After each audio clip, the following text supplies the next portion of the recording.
EVM Kannada ವಾರ್ತೆಗಳು ನಿರಂತರ ಸುದ್ದಿಗಾಗಿ ನಿಮ್ಮೊಂದಿಗೆ ವೆಂಕಟೇಶ್ ದಾಸರಿ. 55ನೇ ವರ್ಷದ ಶ್ರೀ ಮಲಾರಮ್ಮ ದೇವಿ ಜಾತ್ರಾ ಮಹೋತ್ಸವ. ಚಿಂತಾಮಣಿ ತಾಲೂಕು ಕಾಗತಿ ದಿಗೂರಿನಲ್ಲಿ ನಡೆದ ಶ್ರೀ ಮಲಾರಮ್ಮ ದೇವಿಯ 55ನೇ ವರ್ಷದ ಜಾತ್ರಾ ಮಹೋತ್ಸವ ಅದ್ದೂರಿಯಾಗಿ ನಡೆಯಿತು.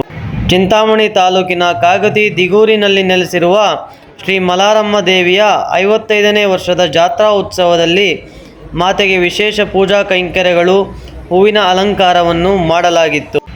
ಗ್ರಾಮದ ಮುಖಂಡ KN ಮುನಿಯಪ್ಪ ಮಾತನಾಡಿ, ಮಾತೆ ಶ್ರೀ ಮಲಾರಮ್ಮ ದೇವಿಯ ಅನುಗ್ರಹದಿಂದ ಸಕಲ ಇಷ್ಟಾರ್ಥಗಳು ಸಿದ್ಧಿಸುತ್ತವೆ ಹಾಗೂ ನಮ್ಮಲ್ಲಿ ಯಾವುದೇ ಜಾತಿ ಭೇದವಿಲ್ಲ ಹಾಗೂ ಮತಭೇದವಿಲ್ಲ. ಎಲ್ಲರೂ ಒಟ್ಟಾಗಿ ಈ ದೇವಿಯ ಜಾತ್ರೆಯನ್ನು 55 ವರ್ಷಗಳಿಂದ ನಿರಂತರವಾಗಿ ನಡೆಸಿಕೊಂಡು ಬರುತ್ತಿರುವುದಾಗಿ ತಿಳಿಸಿ, ರಾತ್ರಿ ದೇವಿಯ ಮೂರ್ತಿಯನ್ನು ಊರಿನ ಪ್ರಮುಖ ಬೀದಿಗಳಲ್ಲಿ ವಿದ್ಯುತ್ ಅಲಂಕೃತ ರಥದಲ್ಲಿ ಮೆರವಣಿಗೆ ಮಾಡಲಾಗುವುದು ಎಂದರು.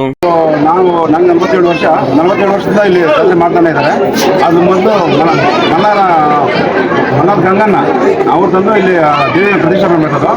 ಆಮೇಲೆ ಅವರು ಗಂಗಣ್ಣಗೆ ಶುರುವಾಗಿದ್ದು ಇವಾಗ ದೊಡ್ಡದಾಗಿದೆ. ಇಲ್ಲಿ ದಿನಕ್ಕೂ ಇದು ವಿಜೃಂಭಣೆ ಮಾಡ್ತಾ ಇದ್ದೀವಿ.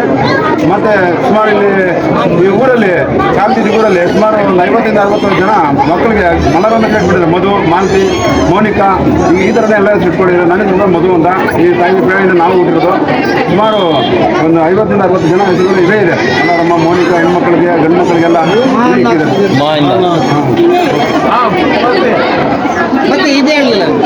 ಸುಮಾರು 60-50 ವರ್ಷದ ಹೆಣ್ಮಕ್ಳು ವಿಶೇಷವಾಗಿ ಹೆಣ್ಮಕ್ಳು 50-60 ಮದುವೆ ಹೊರಟಿರೋರೆಲ್ಲ ಬಂದು ಮತ್ತೆ ಈ ಹಳ್ಳಿಗೆ ಬಂದು ಈ ಜಾತ್ರೆಗೆ ಕಂಪಲ್ಸರಿ ಸೇರ್ತಾರೆ.